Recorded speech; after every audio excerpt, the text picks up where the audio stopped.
So, hello, Professor. Thank you for your time. What are you currently working on for the fall to 2020 semester? Okay. There are several projects that I'm currently engaged in. I Let me just preface a little bit about what I do in my work, in my research and scholarship. So I'm a social historian who's more focused on gender and family history in colonial India.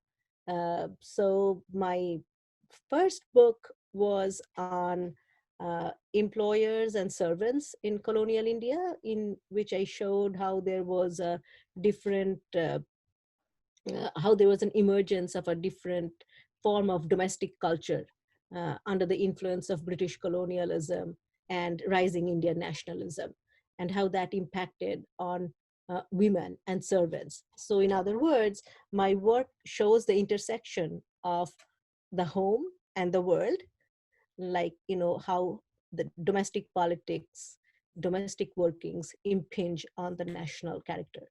So I have just finished a book on fatherhood, and I call it Fathers in a Motherland: Imagining Fatherhood in Colonial India, which again looks at these educated Indian, uh, they were called middle class men, how they articulated their identity as fathers.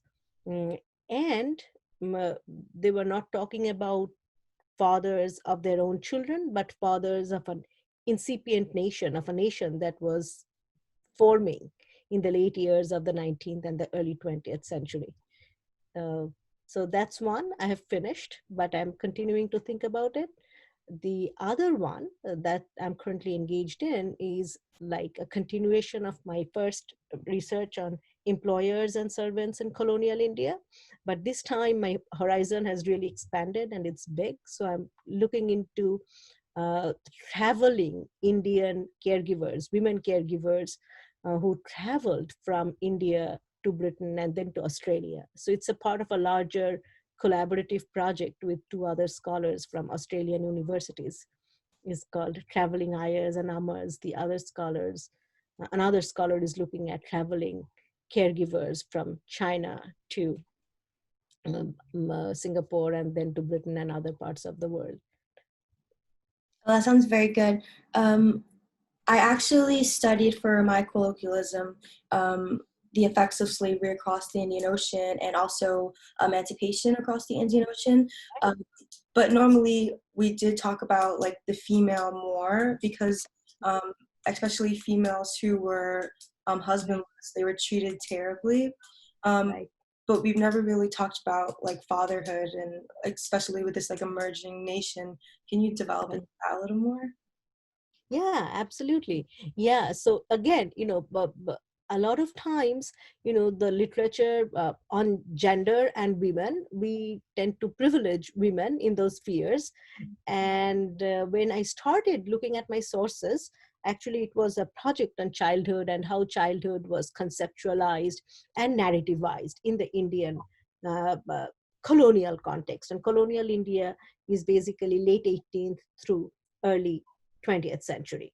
So when I started looking at my primary source, on trying to find out, however mediated voices of children, what jumped out to me are the voices of these men. And I asked, who are these men? I'm not seeing any children here, but I'm really hearing the voices of men who are defining roles of women, who are defining, the upcoming generation, how they should be, how they should behave. So a lot of imagination was taking place, and they were not calling themselves fathers. So I ascribed fatherhood to these men.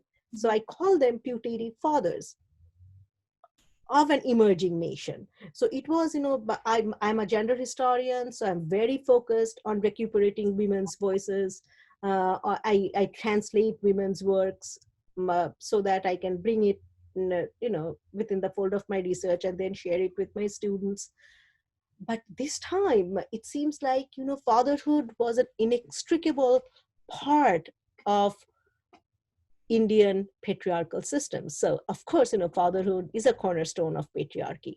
but we do not look at fatherhood per se, because we talk a lot. In my previous work, in my first book, I talked about the constitution of roles of mother, who should be an ideal mother. And in this book too, I also talk about that.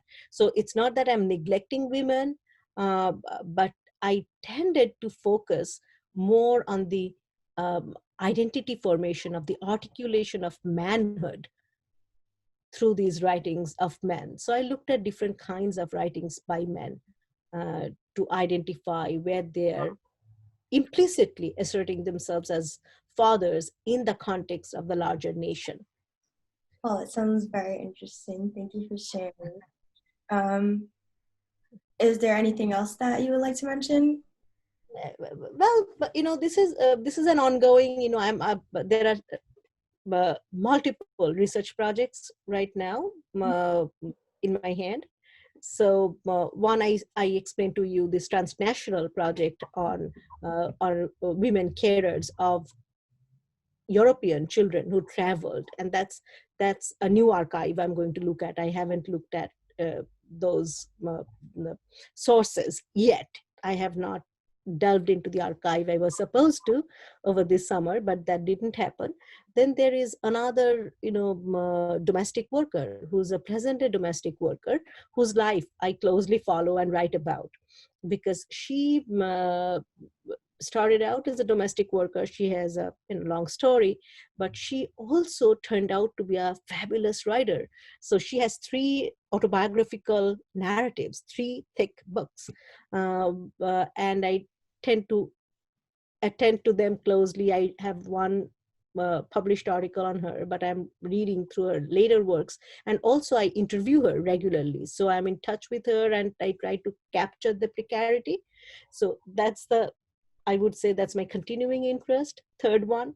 And the fourth one that I'm simultaneously writing on and working is trying to locate the subaltern masculinity through the intimate labor that they provided as domestic workers to their uh, upper class employers.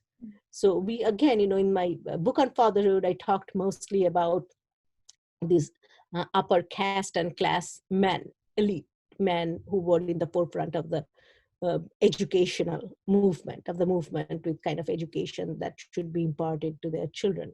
And they were very different for a boy child versus a girl child. But this project on these subaltern domestics, and this is something like, for example, I'm looking at the some of the post-colonial, meaning India received independence from British rule in 1947. So I look at the films that captured male domestics and how they were being portrayed. So, and simultaneously, I interview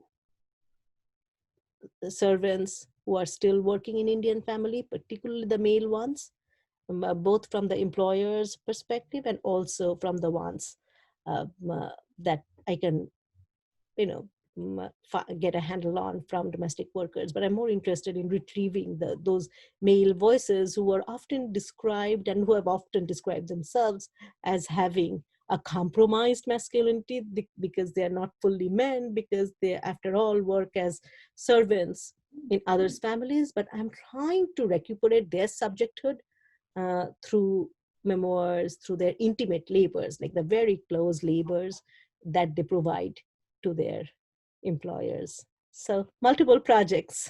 Multiple projects. They all sound very interesting, so please keep us updated.